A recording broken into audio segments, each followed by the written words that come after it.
Bonjour à toutes et à tous. Pour célébrer son 30e anniversaire, l'École de cirque de Québec réalise une série d'entrevues avec des personnes qui ont contribué à l'histoire de l'école et qui y participent encore, comme c'est le cas aujourd'hui. Des pédagogues, des artistes, des gestionnaires, des élèves, des animateurs ou animatrices témoignent de leur expérience, de leur appréciation, de leur contribution ou de leur parcours à l'École de cirque de Québec. Nous accueillons aujourd'hui André-Josée Milot, chargée de projet et coordonnatrice de production à l'École de cirque de Québec. Bonjour André-Jo. Bonjour. Alors, pour présenter André-Jo, qui a un parcours... En fait, le parcours d'André-Josée Milot pourrait devenir la trame d'un roman d'aventure. André-Jo n'est pas une artiste, mais c'est une artisane de cirque émérite de longue date. Elle œuvre en gestion, en logistique et excelle en toute autre tâche connexe. Née à Drummondville, grandie à Québec, de 1980 à 1984, elle assure le soutien administratif et logistique de la fanfaphonie, une fanfare dont faisait partie René Dupéré bien avant qu'il compose les musiques signatures des premiers spectacles du Cirque du Soleil. En 1979, André-Jo part en France une année avec l'héritage de sa grand-mère, 500 $.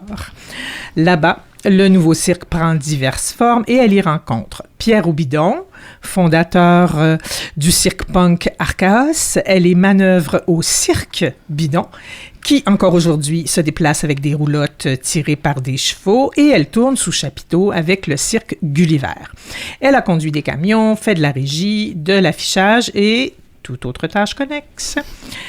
Après avoir agi comme régisseuse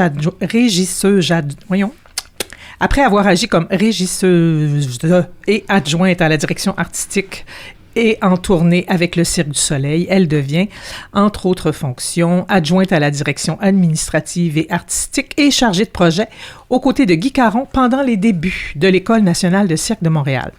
Elle travaille par la suite comme chargée de mission, coordonnatrice de pré-production et régisseuse au Centre national des arts du cirque, le CNAC, à Châlons, en Champagne, et elle œuvre en Europe pour diverses compagnies innovatrices à l'époque, le Cirque du Trottoir, les Nouveaux-Nés, le Cirque Baroque, le Festival Circa, le Cirque CNI, Archaos, et pour ces compagnies, elle a été adjointe administrative ou chargée de production, directrice de tournée, et j'en passe.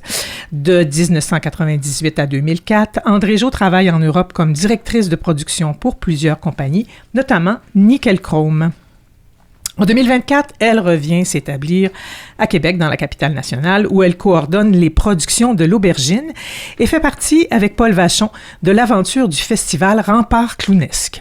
Sollicitée par Yves Neveu, elle réalise divers mandats pour l'École de cirque de Québec, où Yves était directeur général, et elle y est salariée depuis 2008 en tant que chargée de projet et coordonnatrice de production, notamment pour les Jours de cirque sous chapiteau au domaine de Mézeray en 2008 et pour Mas et Cordages en juillet 2017.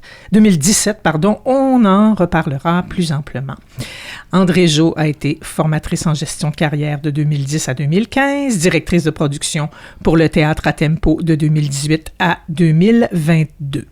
Elle est aussi membre du CA de l'Aubergine depuis 2013 et plus récemment fait partie du comité aviseur du Festival Réverbère de Québec. Et ce que je viens de vous dire là, c'est une fraction des accomplissements et réalisations d'André-Jo Milot, qu'on pourrait appeler une travailleuse de l'ombre, mais une lumineuse travailleuse de l'ombre, pour tout ce qu'elle a réalisé et qu'elle a éclairé de ses lumières.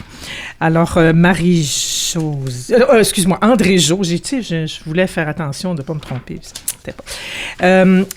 Ma première question que j'aime poser, c'est ton plus ancien et marquant souvenir de cirque. Qu'est-ce que c'est? Alors, j'ai vraiment connu le cirque lors de mon premier voyage en Europe. Donc, c'était Cirque Bidon. J'étais allée avec un Australien, on s'était déplacé pour assister à la fête qui soulignait la naissance d'un enfant.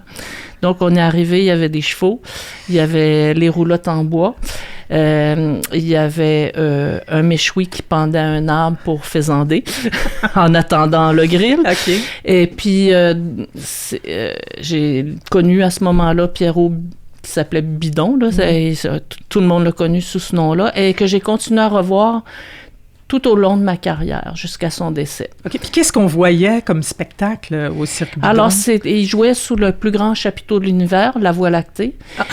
Et puis, donc, c'était vraiment un spectacle en plein air avec 2 mâts, des petits gradins. Et c'était à la fois un cirque traditionnel et non traditionnel parce que c'était absurde.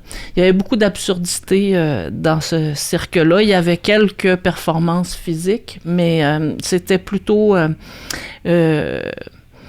jovial, on va dire, ouais. Bon, alors voilà pour le Cirque Bidon, qui existe encore.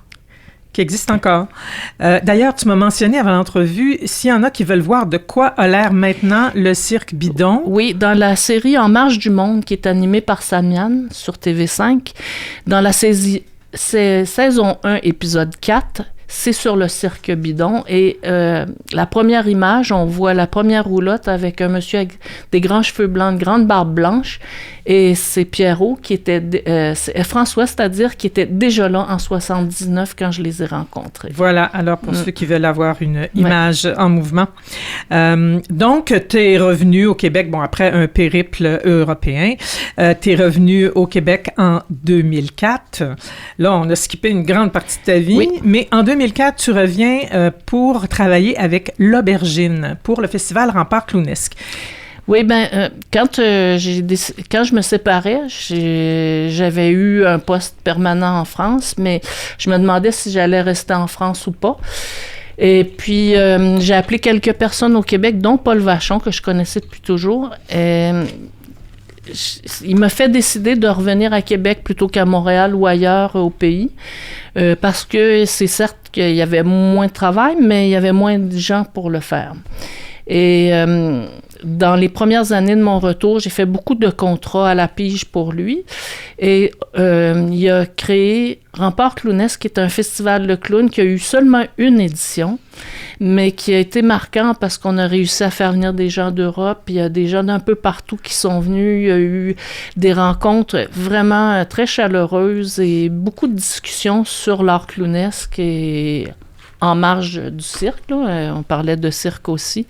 C'est dommage qu'il n'y ait pas eu de suite. Peut-être qu'il y en aura quelques années après, avec l'Aubergine qui fête ses 51 ans et quart cette année. Oui, alors l'Aubergine, qui, rappelons-le, est la plus ancienne compagnie de cirque au Québec. Exactement, et qui a fêté ça dans le festival Réverbère en refaisant une grande parade sans véhicule.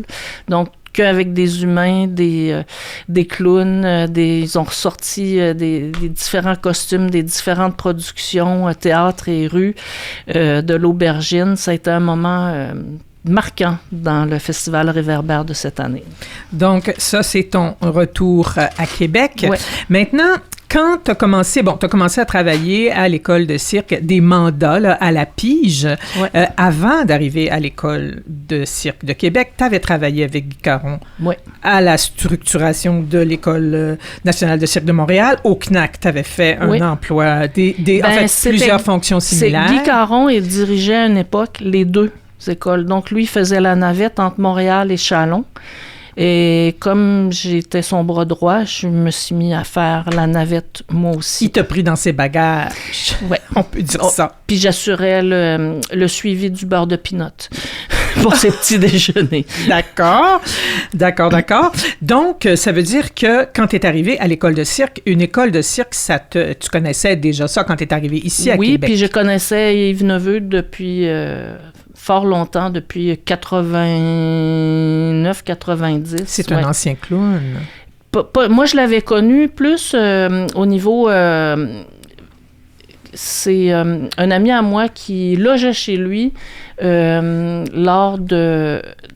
quand ils ont créé une nouvelle expérience. OK, nouvelle expérience. Et donc, oui, c'est ça. Le Cirque du Soleil, un beau. Oui, donc c'est là où j'ai appris à le connaître plus. Et puis, on s'est revus tout le temps après. Et puis, quand je suis revenue, c'est ça. J'ai constaté qu'il était ici à Québec. Et puis, nos retrouvailles ont été productives. Bon, alors justement, dans ces retrouvailles-là, bon, oui, tu faisais de la régie pour les cabarets de Noël, oui. Tu faisais ça, mais tu travaillais aussi en gestion, en administration. C'est quoi les ressemblances, les différences entre la structuration du CNAC, de l'École de cirque de Montréal, de l'École de cirque de Québec? Quand tu es arrivé, comment tu percevais l'école, toi, à ce moment-là, l'École de cirque de Québec, J'ai évidemment. connu les 3 institutions dans des périodes où il y avait une certaine anarchie, une certaine folie.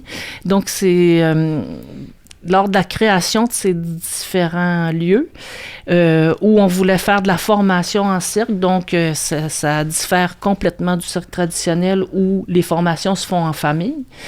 Donc, c'est une espèce de rêve que plusieurs personnes ont eu à une même époque pour inclure des gens qui venaient pas du milieu circassien pour leur permettre de faire une carrière comme on peut faire en danse ou en théâtre ou en musique. Donc, j'ai connu les 3 institutions avec une espèce d'anarchie, mais une anarchie folle qui permet que tout est possible, mais où on veut essayer de structurer les choses pour à la fois donner un avenir aux artistes qui vont être formés. Donc, s'ils se blessent ou s'ils changent d'orientation, qu'ils puissent avoir une formation reconnue pour leur permettre de passer à autre chose.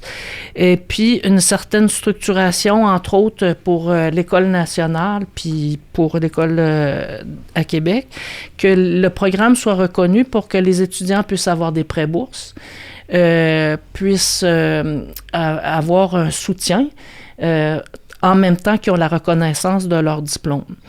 Et puis...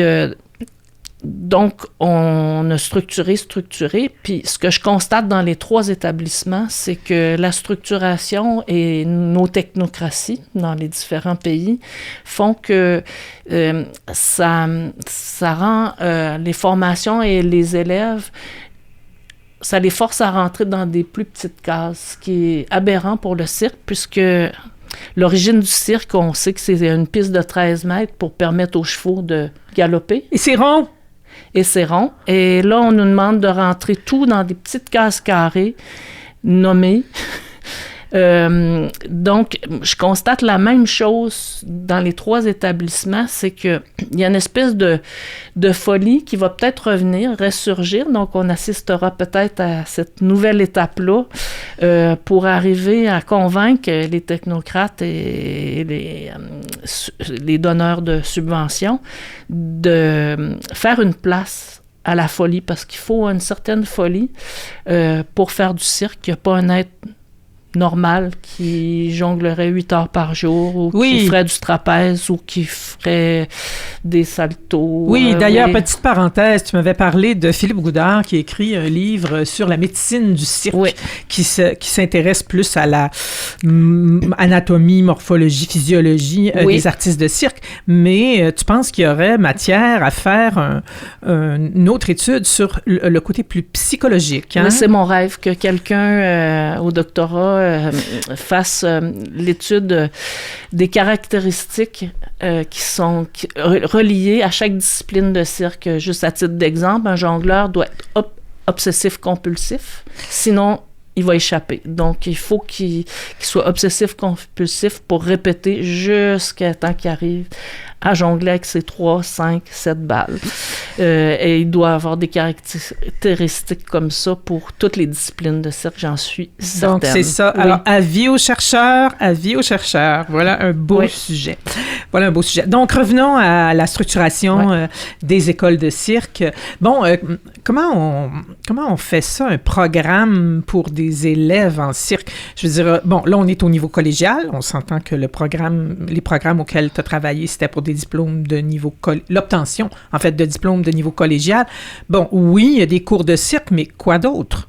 Ben, je pense que quand les programmes ont commencé à être écrits, c'était de faire une nomenclature de toutes les qualités qu'on veut chez un artiste de cirque. Donc, qu'est-ce qui est apprécié chez un artiste? Donc, à la fois sa grâce, sa présence, son jeu, ses capacités physiques et ses capacités dans une discipline où il serait plus spécialisé. Donc, c'est vrai qu'il y a des artistes spécialisés, il y a des artistes généralistes. Dans le cirque contemporain, il y a une grande place pour les artistes généralistes parce que on ne demande pas juste à un artiste de faire son numéro et le salut final. Donc, il y a souvent la place pour la création d'un scénario ou d'une ligne rouge qui demande aux artistes d'être présents dans les numéros d'autres artistes, d'intervenir dans différents moments. On peut penser dans Nouvelle Expérience, le numéro de Sangle, c'est un Russe. Ils sont jamais arrivés à avoir un moteur pour tirer, faire monter et descendre ce Russe-là. Donc, c'était des porteurs, des hommes de la troupe qui étaient habillés en ange et qui tiraient à vue ce Russe. Et oui, M. Arnautov. Et c'était magnifique parce que ça incluait 4 ou 5 monsieur habillés en ange qui font quelque chose de très mécanique, mais qui ont une présence, qui sont pas juste là à tirer, habillés en... Une présence, une fonction, un rôle. C'est ça, ils sont pas en habit de travail, là. Ils sont inclus dans le spectacle. Donc, c'est tout ce tournant-là qu'il y a eu dans le cirque qui ont fait que ça a structuré un programme. Et donc, des cours en danse, des cours en théâtre. Exactement. Puis, au niveau collégial, des cours de philo aussi. Alors, ceux qui font le DEC oui.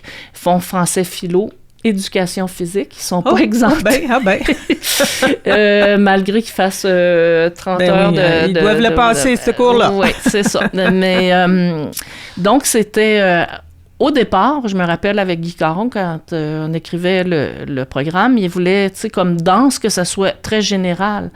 Que si une année, il voulait faire du cha-cha-cha, c'était cha-cha-cha, parce qu'il était directeur artistique au Cirque du Soleil en même temps, il voulait que les cours soient très ouverts. Ça s'est figé en cours de route pour l'approbation, parce que la première version du programme qui a été déposée n'a pas été accrédité. Donc, c'est plusieurs années plus tard, Jean Rocachard qui a réussi à faire accepter le programme. Et là, tout est devenu beaucoup plus normé selon les structures des différents programmes qui existent au ministère de l'Éducation supérieure. Et ici, à l'École de cirque de Québec, il y a un DEC, donc un DEC au niveau collégial, puis un autre diplôme aussi pour les étudiants étrangers, non? C'est ça, il y a un qui est en suspens en ce moment, c'est pour le moment un diplôme d'établissement et qui va être sanctionné éventuellement par un AEC, attestation d'études collégiales, comme d'une école privée. OK, d'accord. Donc, ça, c'est un autre... Et qui vraiment est à part français, philo, éducation physique, suit le même cheminement que le DEC. OK, donc toi, quand tu arrives... Ça, c'est au Québec. C'est ça. En France, c'est encore un peu autre chose, mais ça se ressemble. OK, d'accord. Donc, ici, quand tu arrives à l'École de cirque de Québec en 2008, il n'y a pas encore le programme pour le DEC qui débloque quand même en 2010, si je me rappelle bien. Alors, c'est ça. Donc, à partir de ce moment-là, on a des diplômés. Oui, puis la différence entre Montréal et Québec, c'est que Montréal, c'est une école privée. Et à Québec, c'est affilié avec le cégep de Limoilou. Donc, c'est la seule école en Amérique du Nord qui donne une formation supérieure en cirque qui est publique. Du domaine public. Exactement. Bon, alors ça et qui suit toute la formation cirque-études au niveau secondaire. Donc, il y a vraiment une continuité, il y a une continuité de pensée dans laisser les étudiants dans leur milieu pendant qu'ils font leur formation en cas d'arrêt en cours de route, mais qui permet une pratique du cirque dans des bonnes conditions. Donc, c'est pas le soir puis les fins de semaine, c'est intégré à l'horaire d'un jeune pour lui permettre d'à la fois réussir ses études, à la fois réussir son cirque. Donc, l'académique et l'acrobatique se rencontrent. C'est ça, donc, à partir... tu as eu différents mandats à partir du moment où tu as été à l'école de cirque, dont les jours de cirque qui sont devenus une véritable institution. Comment se sont déployés les premiers jours de cirque? D'abord, il faut dire que ça a eu lieu au domaine de Mézeray. Ça, c'est la première année où on l'a appelé Jour du cirque. Ah oui, c'est ça. Avant ça, ça s'appelait les Journées de la vie et du cirque. Exact, c'est en continuité de ça. C'est ça, j'y étais pas, c'était les balbutiements de Jour de cirque. Puis la ville nous a mandaté de faire un événement grandiose dans l'arrondissement de la cité Limoilou. Donc, on s'est installé... Il n'y avait pas un anniversaire, il y avait un anniversaire relié à ça. Bon, c'est ça. Et puis, c'est ça, on a monté des chapiteaux. On a investi le domaine de Mézeray. Tu connaissais ça, les chapiteaux? Oui. Oui, et puis on se retrouve toujours parce qu'on avait loué un chapiteau, puis la personne qui est venue le monter, c'est un ancien chef monteur du Cirque du Soleil. Donc, on se retrouve, les gens du cirque. Oui, tu avais travaillé déjà. Et des fois, on se reproduit entre nous. Oui, c'est ça. Et donc, c'était pendant les années, jusqu'il y a quelques années, l'École de cirque de Québec faisait donc des loisirs, travaillait avec des clientèles spécialisées, faisait de la formation de haut niveau, mais faisait aussi de la diffusion. Et Jour de cirque participait, et les cabarets de Noël participaient de cette diffusion, ce qui n'est plus depuis 3 ou 4 ans. Donc, vraiment, c'était de faire la promotion d'artistes de la Ville de Québec qui avaient l'occasion de se présenter en public pendant Jour de cirque, mais avec leur équipe de création, donc pour tester devant un vrai public, voir si tout allait bien avant de partir en tournée. Donc, on a eu plusieurs avant-premières mondiales. Et c'était comme de faire confiance aux gens qu'on connaissait. Plusieurs d'entre eux venaient de l'école, de faire confiance dans leur processus de création, puis on les voyait, on se côtoie, on sait qu'ils sont en train de répéter, on connaît leurs projets. Donc, c'était de vraiment faire confiance à ces gens-là, puis dire, oui, on vous programme et on vous paye. Pour faire partie de Jour de cirque. Et puis, c'est sûr qu'on a engagé d'autres professionnels ou des gens qui ont déjà des spectacles, mais on favorisait des avant-premières là, pour permettre de lancer sur la route un spectacle bien fini et ayant eu un petit rodage. Bon, donc ça, c'était pour Jour de cirque qui avait lieu au domaine de Mézeray. Ça veut dire qu'il y avait de nombreux spectacles de compagnies d'ici. Est-ce qu'il y avait des artistes de ces compagnies-là qui s'entraînaient à l'école à ce moment-là? Est-ce que le volet professionnel existait à l'école de cirque? Oui. Donc, c'est ça. Ça crée vraiment une continuité, comme tu dis. Puis, dans les premières années où j'étais à l'école, il n'y avait pas eu... Ça, c'est une autre étape qu'il y a eu dans l'école. C'est... je parlais de la période un peu anarchique. À l'époque, les professeurs à l'école étaient souvent des artistes qui pratiquaient encore. Donc, comme le programme n'était pas encore normé, on s'arrangeait avec les horaires, puis les professeurs allaient faire des contrats, revenaient, on ajustait les horaires, ce qui n'existe plus maintenant. Il y a une fidélisation des professeurs et les professeurs suivent le programme parce que tout est normé. Nos petits carrés, on oui, les petites cases. Mais donc, c'est ça, c'était souvent, donc, les artistes qui se présentaient à Jour de cirque étaient aussi des professeurs et s'entraînaient à l'école. Oui. Donc, ça dynamise C'était une famille, et puis c'était une qualité aussi que les étudiants de l'école voyaient beaucoup... vivaient avec l'expérience d'artistes autonomes qui partent avec leur matériel. Le matériel est relivré, emballe, déballe. Ah, il y a un bris. Ils voyaient pendant l'heure du dîner leur professeur négocier un contrat. Donc, c'était vraiment une espèce de formation complémentaire. Informelle, mais qui contribuait à l'atmosphère dans l'école. Donc maintenant, on est beaucoup plus dans quelque chose qui est plus carré et puis qui est normé, malgré qu'il y ait beaucoup encore de professionnels qui s'entraînent à l'école là, tous les soirs de la semaine entre 18h et 21h. Il y a des professionnels qui s'entraînent à l'école. Bon, on va arriver bientôt à un autre moment marquant de ton travail, de ta contribution là, à l'École de cirque de Québec, le Mazé-Cordage. Mais avant 2017, là, est-ce qu'il y a eu d'autres événements, moments marquants à l'école? Parce que là, bon, pour au domaine de Mézeray, c'est ton entrée, oui. si on peut dire, en force en 2008. Mais avant 2017, est-ce qu'il y a eu d'autres moments marquants pour toi? On a vraiment établi Jour de cirque comme le premier petit festival qu'il y avait à Québec. Et, dans Limoilou, ça avait lieu dans Limoilou. Dans Limoilou, dans le centre-ville, et qui prenait aussi un peu le relais parce que, tranquillement, le Festival d'été de Québec, qui avait été reconnu mondialement pour les arts de la rue, ce qui est repris par Réverbère maintenant, tranquillement, les arts de la rue ont été délaissés. Il y a eu Place de la Famille qui a encore plus disparu. Là. Okay. Et puis, nous, on prenait le relais de ça, de présenter les arts de la rue qui plaisent à tout le monde et qui sont accessibles à tout le monde, parce qu'on parle de choses qui sont en plein air, il n'y a pas de prix d'entrée, il n'y a pas de langue, ou très peu. Donc, à la fois, les gens de tous les âges, les enfants, les immigrants, les gens défavorisés, peuvent venir et avoir un moment de magie. Donc, c'était vraiment ce qu'on mettait de l'avant, de partager ça dans une proximité. Donc, c'est pas des spectacles où il y a 60 000 personnes. Là. Non. On est dans la proximité. On voit les efforts que les artistes font parce qu'il y a souvent de l'acrobatie. On a même réussi pendant la pandémie à faire un parcours où il y avait 10 chaises par station avec des artistes, puis qu'on désinfectait les chaises, et puis les 10 personnes étaient à 1 mètre ou 2 mètres, je ne sais plus trop, 2 mètres.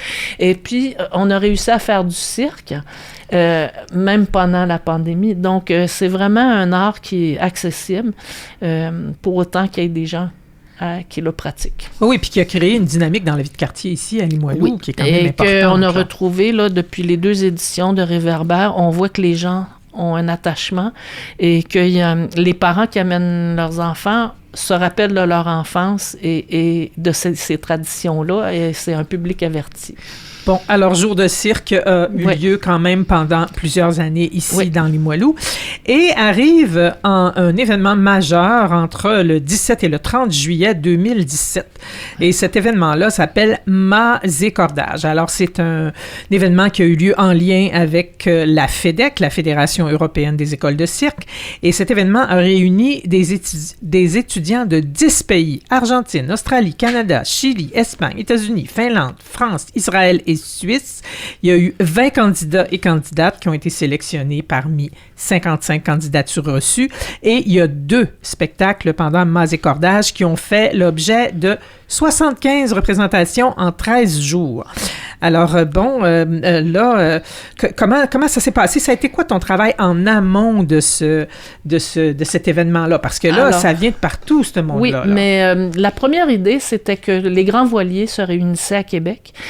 Et dans des rencontres entre Yves Neveu et la Ville de Québec, les gens responsables à la Ville de Québec de la culture, Yves, à un moment donné, a fait le lien entre tout le gréage qu'il y a au niveau du cirque et le gréage qu'il y a dans les voiliers. Donc, il a suggéré qu'on fasse des spectacles. Donc, pendant 2 ou 3 ans, on a écrit différents projets pour faire un lien entre le cirque et Québec qui se veut une place tournante du cirque, et puis la venue de ces grands voiliers-là jusqu'au moment où le projet a été accepté. Donc, on a écrit, ça, j'ai participé à ça, on a fait des budgets, fait différents scénarios, et puis le projet qui a été accepté, c'était d'avoir des gens qui ont un bon calibre. Donc, c'est pour ça qu'on s'est associé avec la FEDEC, ça nous garantissait des niveaux d'apprentissage similaires. On a pris 2 metteurs en scène de Québec, chacun avec des artistes, et on offrait des spectacles en plein air au bord du fleuve, pendant la durée de la venue de ces voiliers-là. OK, bon, mais là, avant ça veut dire que les jeunes qui viennent des écoles... Là. Oui, on a fait une campagne de recrutement, il y a eu des sélections. Et après ça, commence le vrai ouvrage de logistique. C'est faut les transporter, faut les loger, faut les accueillir, faut trouver des lieux de répétition parce que l'école fonctionne toujours.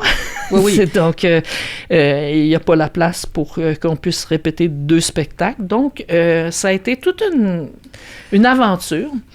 On était en gros 2 ou 3 là, à organiser ça. Et puis, ça a été fantastique parce qu'on a fait venir les jeunes à Québec. On les a logés dans des familles ou chez des étudiants. Donc, on a fait un appel à tous pour trouver des chambres de libre dans des appartements. Donc, ils ont fait une vie de quartier. Ils ont fait des courses. J'ai réussi... Ils ont découvert la culture Chez d'ici. Vélo Vert, qui est sur le boulevard Sainte-Anne, on a loué des vélos. J'ai acheté des casques. Donc, comme ils partaient de Limoilou et qu'ils allaient en grosso modo au Vieux-Port, c'était sur le plat. Oui. Il n'y avait pas mieux, puisque plein de rues étaient fermées à la circulation, que la piste cyclable. Donc, ils ont eu leur vélo avec leur cadenas, leur casque. Ils pouvaient se déplacer dans la ville, découvrir la ville, rencontrer d'autres gens. Ça a été une expérience, et ça s'était jamais fait avant. Je pense pas que ça s'est refait depuis, mais ça a été une expérience extraordinaire. Extraordinaire. Oui, parce que c'est ça, tous ces gens-là sont venus partager leur art aussi. Exactement, puis des gens différents qui viennent de différentes écoles, travailler ensemble, de former une équipe, une troupe, et raconter une histoire. Donc, puis au niveau des spectacles, là, qu'est-ce que tu gardes comme souvenir? Parce que c'est un événement grandiose quand même. Là. Oui. Est-ce que tu as gardé des souvenirs des spectacles que tu as vus? Oui. Et puis, quand j'ai fait le rapport final, nous, on avait présenté le projet avec des esquisses du scénographe.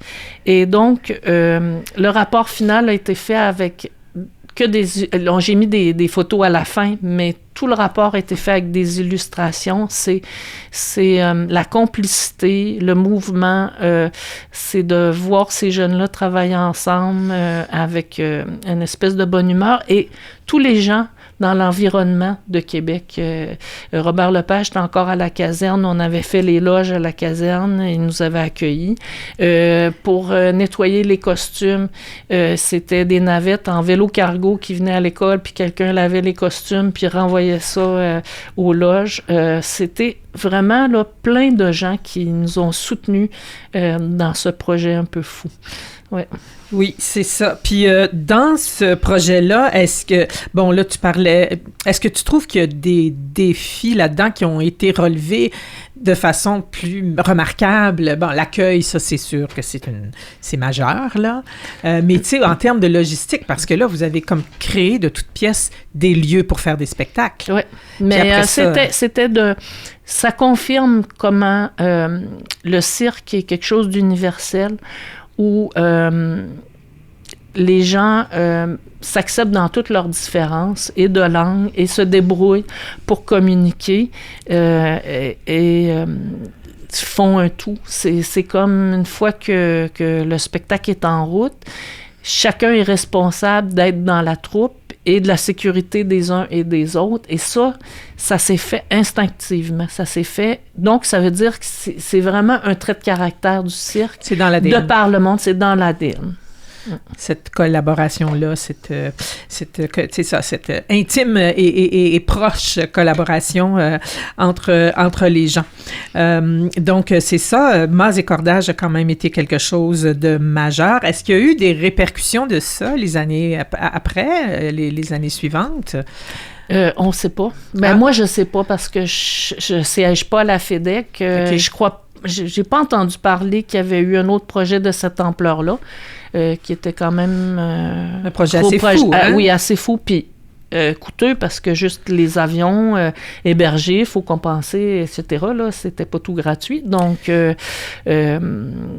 on a fabriqué des costumes. Vous avez engagé des ressources ici. Il y avait 2 metteurs en scène d'engagés. Il y a 2 metteurs en scène, 2 directeurs techniques qui travaillaient par ailleurs. La directrice technique du Trident et quelqu'un qui travaillait au Grand Théâtre, qui ont, en sideline, fait la direction technique pour nos projets. C'est 2 personnes qui connaissaient le cirque, parce que c'est pas évident là, de jouer dehors, de faire du mot chinois sur une scène en plein air. Oui, puis semble-t-il que la météo a été de votre bord. Oui. Ça, c'est de la chance, ça, quand même. Hein? Oui, oui. Non, puis c'était assez impressionnant là, de voir les mâts des grands voiliers en arrière-scène, des scènes de cirque. Là. Oui, un cadre de scène vraiment, c'est ça, là, inusité et inhabituel, puis ça se reproduit. En tout cas, ça me confirme que le cirque est un milieu, en tout cas, où j'ai toujours travaillé, où j'ai choisi de travailler, puis je me recyclerai pas. Je vais aller jusqu'à ma fin de carrière. Ben oui, parce que c'est vrai, je t'ai pas demandé ça, mais pourquoi t'as choisi de travailler dans le milieu du cirque? Parce que je pense que je me suis jamais vue comme une artiste, mais j'avais certaines habiletés au niveau de l'organisation, au niveau des chiffres. Quand j'étais jeune ado, j'avais travaillé pour mon père dans un bureau, donc j'avais appris à faire de la comptabilité, etc. Et que ça, beaucoup des artistes ne voulaient pas s'en occuper. Ils sont déjà souvent polyvalents en termes circassiens. Oui, puis ils sont bien contents que quelqu'un d'autre le fasse. Oui. Fait que, donc, moi, je suis rentrée dans ce milieu-là et j'en suis pas sortie. Au début, c'est ça, les premières années, quand j'étais proche de René Dupéré puis de Sylvie Tremblay, j'étais plus proche du milieu de la musique. Mais tranquillement, oui, d'ailleurs, t'as connu CKRL ici. Oui, moi, j'étais élevée à Québec, donc oui, c'est ça. T'as connu CKRL dans le temps des... Est-ce que les frères Pérusse avaient un lien avec CKRL? Oui, parce que François... Oui, c'est les frères Noël. oui, ils avaient une émission, Sylvie Tremblay avait une émission. Il y avait plein de gens du milieu musical là, qui étaient proches de CKRL, parce qu'en plus, ils ont étudié à l'Université Laval. Donc, à l'époque, CKRL avait ses locaux à l'université. Mais c'est ça, j'étais proche du milieu musical, puis tranquillement, comme Fanfaphonie est devenu le premier groupe musical en 84 au Cirque du Soleil, et que René Dupéré s'est mis à composer pour le Cirque du Soleil, c'est devenu de plus en plus juste cirque. Ah, d'accord. OK. Puis là, bon, de fil en aiguille... Exactement. T'as fini par... avec une quelques allers-retours, France... Europe, en fait. Oui, moi, j'ai les deux nationalités parce que le père de mon fils est français. Donc, on a vécu plusieurs années là-bas. Donc, on a tous les trois la double nationalité. Puis aussi, ça t'a fait connaître un milieu sous des coutures différentes, là. Oui, puis au CNAC... qui est maintenant une école contemporaine. À l'époque où moi j'y ai travaillé, c'était beaucoup des gens qui avaient arrêté de tourner, des gens du milieu traditionnel. Il y avait beaucoup de gens du milieu traditionnel qui étaient là. Et nous, on avait réinventé le cirque. Et puis, je suis devenue beaucoup plus humble au contact de ces gens-là. On réinvente pas grand-chose, hein? Surtout pas le cercle. Oui, c'est ça. Et puis j'ai appris... beaucoup de ces gens-là, un immense respect. Par exemple, à Châlons, il y avait de la voltige équestre avec M. Caroli. Je prenais mes pauses café et cigarettes dans l'espèce de chapiteau où il y avait les cours de voltige. Et puis, c'est incroyable parce que beaucoup des artistes qui sont sortis en 1989, première promotion de Châlons, il y en a plein qui travaillent encore. Donc, on parle de 36 ans derrière. Et Cirque du Soleil a fait un spectacle sur Guy Lafleur, il y a 2 ou 3 ans. Oui. Eh bien, le funambule qui était dans le spectacle a remplacé à pied levé quelqu'un qui s'était blessé. Et c'est un de la première promotion de Châlons que j'ai connu élève à l'époque. Ouais. OK. Puis étant donné que les artistes... 36 ans plus tard, il fait encore du funambule à grande hauteur. C'est ça. Puis donc, c'est aussi la formation d'apprendre à durer. Oui, à durer. Puis la mobilité des artistes de cirque est très grande. Oui. Fait qu'ils se rencontrent, ils se remplacent, ils se côtoient partout sur la planète, là, dans la francophonie encore aussi, tu sais. C'est ça. Bon, moi, je dirais que quelque chose comme Mas et Cordage peut-être ouvert une voie parce que par la suite, il y a eu des spectacles à l'Agora. par Flip Fabrique, parce que l'école de cirque a fait des petits, machine de cirque, Flip Fabrique, le théâtre à tempo, tout ça. Fait que, tu sais, il y a quand même eu dans le sillage de Mazé Cordage des spectacles à grand déploiement qui étaient dans des lieux comme l'Agora, la place Jean-Béliveau. Tu sais, ça a quand même... Oui, puis les compagnies de Québec prennent vraiment leur marque et leur place. Ils ont leur identité propre. Ils tournent. Ils embauchent des artistes. C'est vraiment une belle continuité. Puis ici, dans le quartier de Limoilou, on a déjà 2 églises circassiennes. Oui! Donc, Machine qui occupe une autre église. Donc, c'est vraiment fantastique. Oui, c'est vraiment fantastique de voir que les gens sont... Moi, quand j'étais adolescente ou jeune adulte, on partait à Montréal pour pouvoir continuer à travailler, donc que ce soit musicien, chanteur, comédien, circassien. Donc là, c'est vraiment la possibilité de rayonner en région. Et ça fait des petits, quand on pense à Kamouraska, entre autres. Oui, le Cirque de la Pointe-Sèche. Le Cirque de la Pointe-Sèche, mais qui ont aussi une école maintenant. Oui. Dans une église. Une autre église, c'est aux Îles-de-la-Madeleine. Oui. Donc, oui, c'est ça. On va peut-être changer de religion. Oui. Même Montréal, à Pointe-aux-Trembles, la Compagnie des Autres, ils sont dans une ancienne église. Exactement. Le monastère. Non, il y aurait quelque chose... on a des problèmes de fréquentation d'église et de chauffage, donc vive le cirque pour que ça ne soit pas abandonné et que ça garde un côté communautaire. C'est ce que j'aime, moi, de voir de l'école de cirque ici à Québec, c'est que maintenant, il y en a plusieurs qui sont décédés, mais les premiers temps où j'étais, il y a des personnes âgées qui venaient dans la cafétéria, qui regardaient les jeunes s'entraîner par les fenêtres de la cafétéria, et puis ça faisait comme encore un lien. Ils prenaient leur petit café, puis ils regardaient les jeunes s'entraîner. Ça devenait encore un lieu de rassemblement. C'est ça. L'église a été reconvertie en école de cirque. Donc, mais avec des valeurs qui sont similaires, c'est-à-dire d'inclusion. C'est ça, de communauté. Exactement. De proximité avec la vie de quartier. Oui. Ah oui, et là, maintenant, parlons développement, parlons futur. Comment tu décrirais les perspectives de développement pour l'École de cirque de Québec dans les prochaines années? D'abord, toi, depuis que tu es là, est-ce que tu as vu des développements qui sont prometteurs ou est-ce qu'il y a des défis, des opportunités? On est confronté à une surutilisation de nos locaux et de nos équipements. Donc, on ne peut pas connaître un essor parce que les murs sont figés. Oui. Donc, il y a 24 heures dans une journée. On travaille déjà 7 jours par semaine, de 8 heures le matin à 21 heures le soir. L'école est fermée une semaine entre Noël et le jour de l'an pour qu'ils puissent vernir les planchers.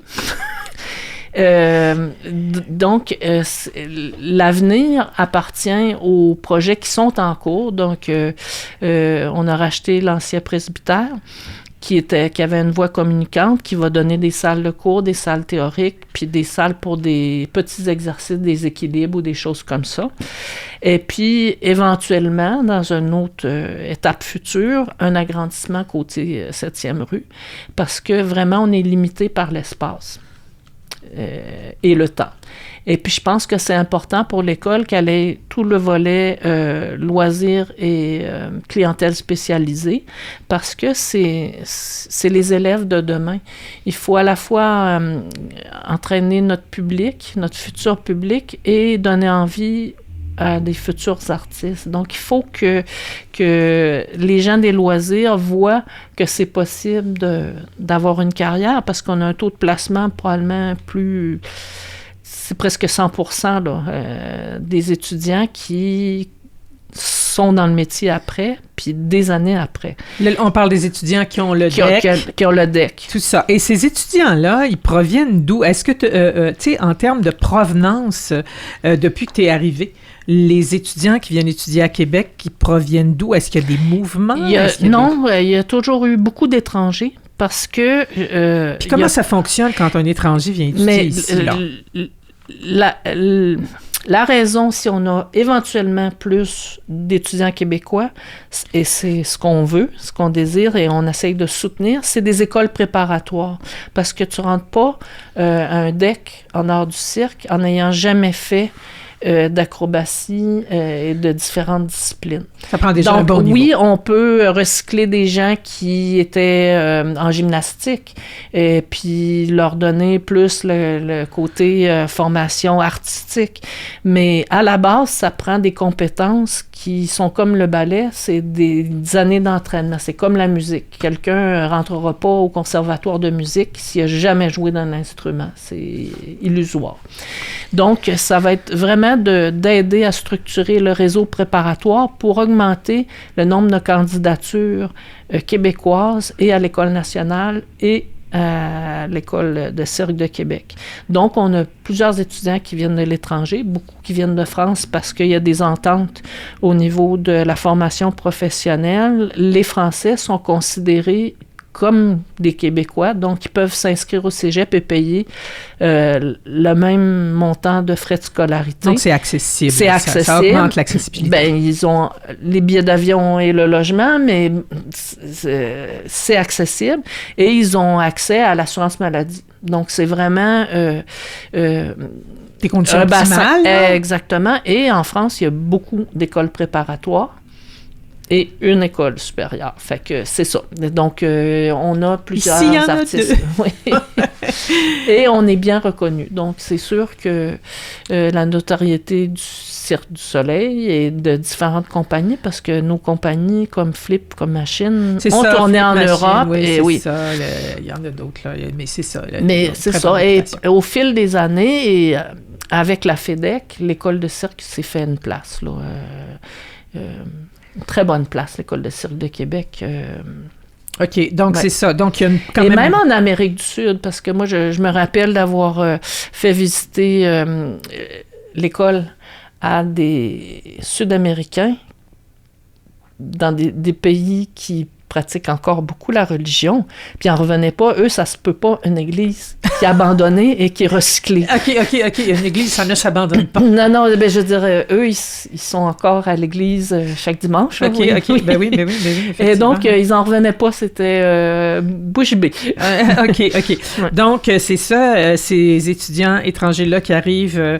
Tu parlais des Français qui ont quand même un statut, des Français de France, là, qui ont quand même un statut. Mais Amérique du Sud, Mexique, Brésil,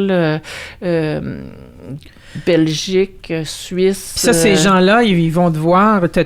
Non, c'est tout un processus d'audition. Il y a une promotion qui se fait dans différents milieux du cirque. Et les auditions, c'est normé aussi. Donc, les gens, s'ils peuvent pas venir aux auditions ici, envoient des vidéos. Et on a le jury qui assiste aux auditions en présence, mais aussi aux auditions par vidéo. Bon, puis une fois qu'ils sont acceptés... en ce moment, c'est la saga des permis, des visas. Des visas. Ouais.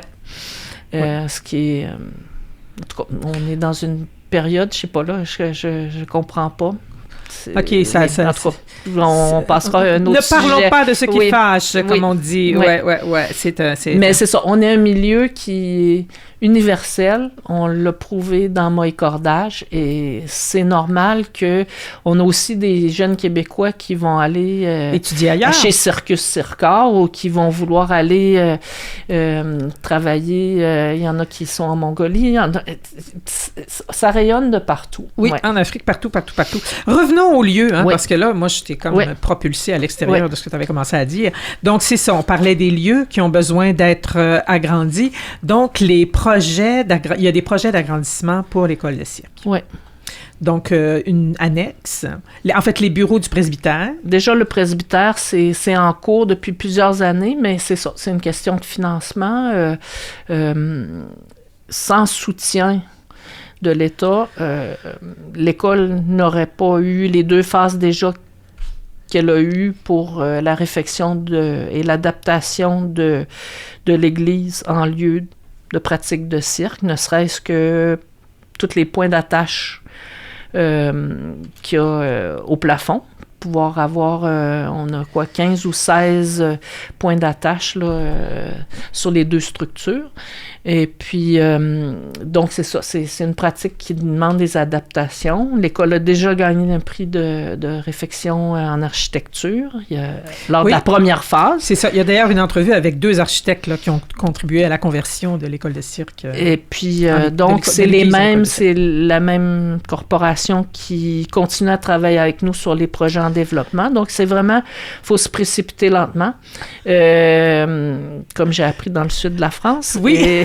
Et puis, c'est une ténacité. Donc, moi, j'ai fait pendant peut-être 8 ans les dossiers de reconnaissance au niveau du fédéral, puis on ne l'avait pas eu. Puis, quand il y a eu le changement de direction, on a repris ces dossiers-là et maintenant, l'école est reconnue comme un lieu de formation supérieure au niveau fédéral.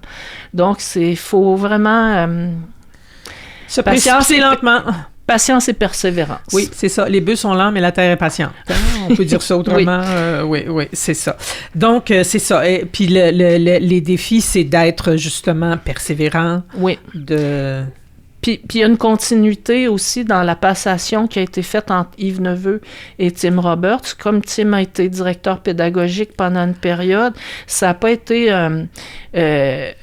un parachutage de quelqu'un qui n'aurait pas connu le milieu, de un, et qui n'aurait pas connu d'où l'école venait où elle voulait aller.